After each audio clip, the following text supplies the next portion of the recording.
కాంగ్రెస్ ప్రభుత్వ అరాచక పాలనకు వ్యతిరేకంగా ఈ నెల 7న ప్రజా నిరసన కార్యక్రమం నిర్వహిస్తామని బీఆర్ఎస్ నేత మాజీ ఎమ్మెల్యే పెద్ది సుదర్శన్ రెడ్డి తెలిపారు. అధికార పార్టీ నాయకులు అవినీతి అక్రమాలకు పాల్పడుతున్నారని విమర్శించారు. భూ కబ్జాల గురించి ప్రశ్నించిన వారిపై పోలీసులు కేసులు నమోదు చేస్తున్నారని, ప్రభుత్వానికి వ్యతిరేకంగా వార్తలు రాసిన జర్నలిస్టులపై భౌతిక దాడులకు దిగుతున్నారని మండిపడ్డారు.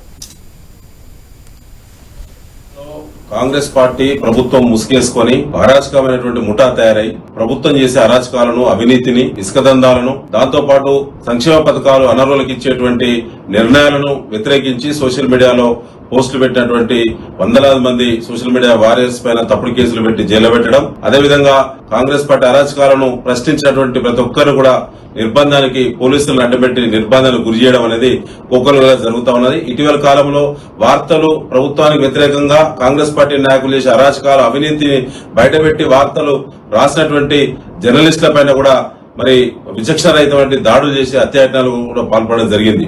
పోలీస్ పూర్తిగా కాంగ్రెస్ పార్టీ మంత్రి సీతక్క గారి యొక్క కనసైగల మేరకే మరి వారు పోలీసు కూడా డ్యూటీ చేయడం మరి జరుగుతా ఉన్నది.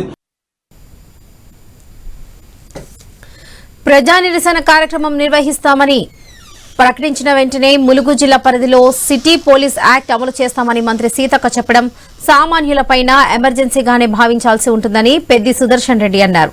కాంగ్రెస్ ప్రభుత్వం, మంత్రి సీతక్క, పోలీసులు ఎన్ని అడ్డంకులు సృష్టించినా కూడా ములుగు జిల్లా ప్రజల స్వేచ్ఛ కోసం బీఆర్ఎస్ పార్టీ ప్రజాస్వామ్యబద్దంగా శాంతియుతంగా ప్రజా నిరసన కార్యక్రమం చేపడుతుందని తేల్చెప్పారు.